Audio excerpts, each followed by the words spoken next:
నా చీరాల ప్రజానికానికి హృదయపూర్వక ధన్యవాదాలు. ఈరోజు పందెలపల్లి నుంచి వేటపాలెం మండలం చివర దేశాయపేట వరకు ఒక సాధికారిక పాదయాత్ర జనసేన టీడీపీ ఆధ్వర్యంలో ఈరోజు అంటే జనవరి 25వ తేదీన ఇప్పుడు దాదాపు ఒక అరగంటలో ఇక్కడి నుంచి ప్రోగ్రాం స్టార్ట్ అవుద్ది. దీని యొక్క ముఖ్య ఉద్దేశం ఏంటంటే ఈ ప్రభుత్వం ఇప్పుడున్న వైసీపీ ప్రభుత్వం వైఫల్యాన్ని చెబుతూ మా అధినేత పవన్ కళ్యాణ్ గారి యొక్క రాష్ట్ర అభివృద్ధి ప్రధాన లక్ష్యంగా పెట్టుకున్నటువంటి వ్యక్తి జనసేన పార్టీ అధినేత పవన్ కళ్యాణ్ గారు. ఆయన ప్రతి పేద కుటుంబాన్ని లక్షాధికారిగా చేయాలన్న ఆలోచనతో, యువతకి మంచి భవిష్యత్తు ఇచ్చి ఉద్యోగాలు కల్పించాలన్న ఆలోచనతో, మహిళలకు ప్రాధాన్యత ఇవ్వాలన్న ఆలోచనతో, ఆంధ్ర రాష్ట్రానికి పరిశ్రమలు తేవాలనే ఆలోచనతో వివిధ రంగాల్లో ఈరోజు రాష్ట్రంలో ముఖ్యంగా చూస్తే ఖనిజ సంపదకు సంబంధించినటువంటి, అటవీ సంపదకు సంబంధించినటువంటి, గుళ్లకు సంబంధించినటువంటి ఈ 3 అంశాలు చూస్తే రాష్ట్రంలో అభివృద్ధి అనేది, ఆదాయం అనేది, వనరులు ఈ 3 శాఖల్లో ఉంటాయి. ఒకటి ఖనిజ సంపదకు వచ్చే గ్రానైటు, క్వార్జీ, బాక్సైటు, పలస్పరు, ఇంకా తున్నపరాయి, సిమెంట్ రాయి, శాండు, గ్రావెలు, అట్లానే వివిధ రకాలైన గ్రానైట్లు. ఇవన్నీ కూడా దాదాపు లారీకి వచ్చి 50,000 రూపాయలు రాయల్టీ కట్టాటిని వీళ్ళ స్వలాభం కోసం 10,000 రూపాయలు వీళ్ళ కింద ఉన్నటువంటి ప్రభుత్వ అధినేత కింద ఉన్నటువంటి నాయకులు మొత్తం కూడా డిపార్ట్మెంటు మొత్తాన్ని శాఖ ఆంధ్ర రాష్ట్రంలో ఉన్నటువంటి ఖనిజ సంపద మొత్తాన్ని కూడా దోసుకునే విధంగా 10,000 చొప్పున లారీకి వసూలు చేసి లారీకి 40,000 రూపాయలు ప్రజాధనాన్ని నాశనం చేస్తున్నారు. అలానే అటవీకి సంబంధించి వచ్చి గత కాలంలో మనకి స్మగ్లర్ వీరప్ప అనే అతను అడవుల మీద ఏనుగు దంతాలు, అట్లానే ఎర్రచందనం, ఇవన్నీ కూడా అతన్ని పెద్దగా మనం దీని కింద చెప్పుకునేవాళ్ళం. అతను పోయిన తర్వాత ఈ ఆంధ్ర రాష్ట్రంలో దాదాపు అతను ఒకడైతే ఖచ్చితంగా అడవులను కాపాడేవాడు. ఎందుకంటే ఏదన్నా చిన్నపన్న అతను పోతే బతికేదానికోసం మాత్రమే అతను ఏదన్నా కొన్ని దోపిడీ విధానాలు జరిగిండేమో కానీ ఇలా అలాంటి వీరప్పన్లు రాష్ట్ర ముఖ్యమంత్రి కింద దాదాపు 10ల సంఖ్యలో చేరి రాష్ట్ర కనీస అటవీ సంపదను వీళ్ళే ఫారెస్ట్ డిపార్ట్మెంటు అండదండలతోటి వాళ్ళనే ఒక దారుణమైన స్టేజ్లో వాడుకుంటూ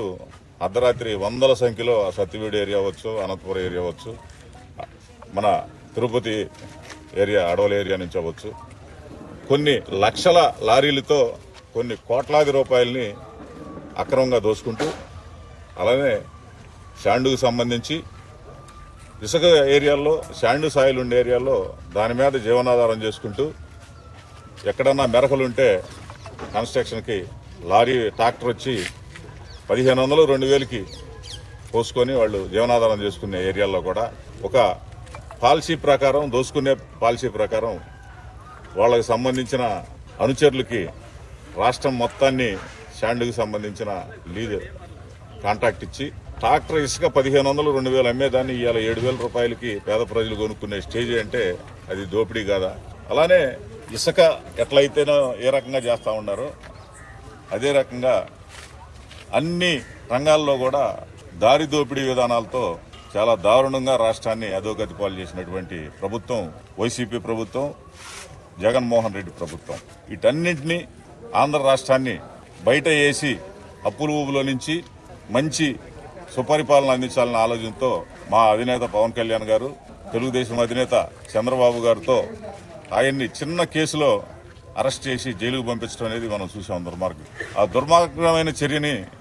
ఆయన బాధగా తట్టుకోలేక మన రాష్ట్రాన్ని ఆయన్ని అలా చేస్తే రాబోయే రోజుల్లో చాలా దారుణాలు జరుగుతాయనే ఉద్దేశంతో తెలుగుదేశం అధినేత చంద్రబాబు గారితో సమిష్టిన జనసేన టీడీపీ పొత్తు పెట్టుకొని రాష్ట్రాన్ని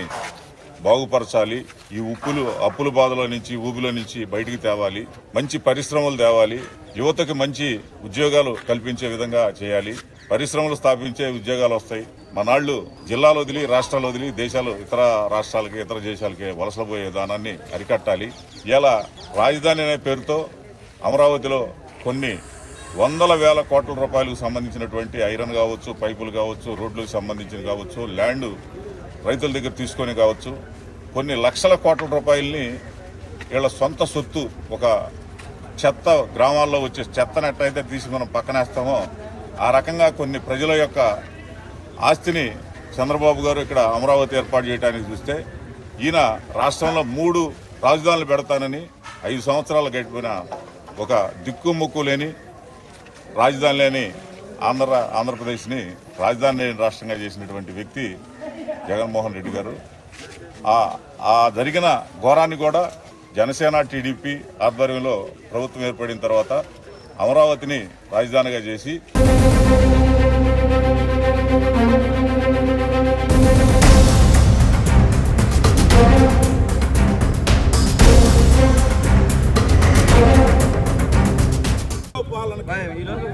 వ్యతిరేకంగా జనం ఎలా ఉండేవారు అనే దానికోసం ఒక ట్రయల్ రన్ ఇది మాత్రమే ఏడుపాలెం మండలం వరకే పెట్టాను ప్రోగ్రాం. ఈరోజు ఒక 12 గంటల ముందు నేను పిలిపిస్తే ఇన్ని వేల మంది వచ్చి ఇంత భారీ ఎండలో కూడా ఇంత మద్దతు పలికి ఈ రకంగా నన్ను ఆదరించారంటే ఖచ్చితంగా ఈ ప్రభుత్వం యొక్క వ్యతిరేక విధానం మా జనసేన పార్టీ తెలుగుదేశం పార్టీ యొక్క ఖచ్చితంగా సమిష్టిన ప్రజలు అందరూ కూడా ఆరాధించి రాబోయే ఎలక్షన్లో చిత్తుగా వైసీపీని ఓడిస్తారనే దానికి పార్టీ ఈ ర్యాలీ మన ఈ ప్రోగ్రాం ఉద్దేశం.